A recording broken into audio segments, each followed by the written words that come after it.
Aujourd'hui, faisons ensemble la découverte de Pouilly français. Évidemment, ici c'est la campagne. Et vous allez me dire, on s'en fiche, il n'y a rien à faire. Bah, vous n'avez pas totalement tort.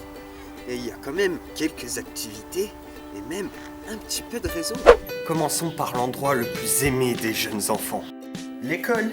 Construit en 1995, quand les villageois ont eu une petite envie d'apprendre à lire, à écrire, ils ont oublié le préau au moment de la construction.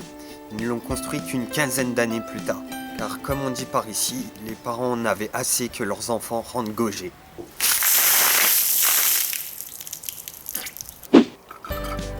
Ici, vous trouverez beaucoup de panneaux concernant la propreté et des poubelles sont à votre disposition. Un village propre, c'est important. Maintenant, passons à du un peu plus sportif.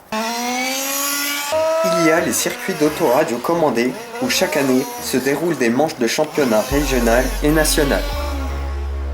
Juste à côté, en traversant le chemin de fer, vous trouverez le terrain de BMX envahi par les ronces, car il est déjà depuis quelques années abandonné. Malheureusement, il y a une grande déception chez les riders. Heureusement, il y a le fameux stade de football où les bottes de foin ont élu domicile.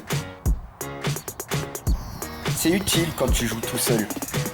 Nous voici devant la salle des fêtes où on peut trouver tout au long de l'année des cours de boxe, de danse et de ping-pong. Il y a désormais un terrain de pétanque et une table extérieure de ping-pong. Mais la véritable passion des villageois, c'est l'art culinaire. Il y a un restaurant où il y a de la très bonne nourriture et pour digérer tout ça, vous pourrez aller sur la piste pour danser. Les habitants aiment tellement la nourriture qu'ils ont créé en 1991 la foire aux saveurs d'automne, un événement convivial où l'on vend chaque année les produits du terroir.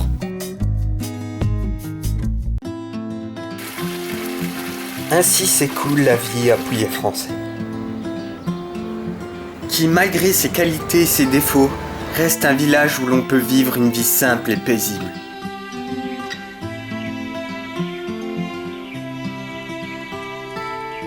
Même si le changement n'est jamais loin et que le village est toujours en évolution, il garde toujours ce qu'on peut appeler son âme.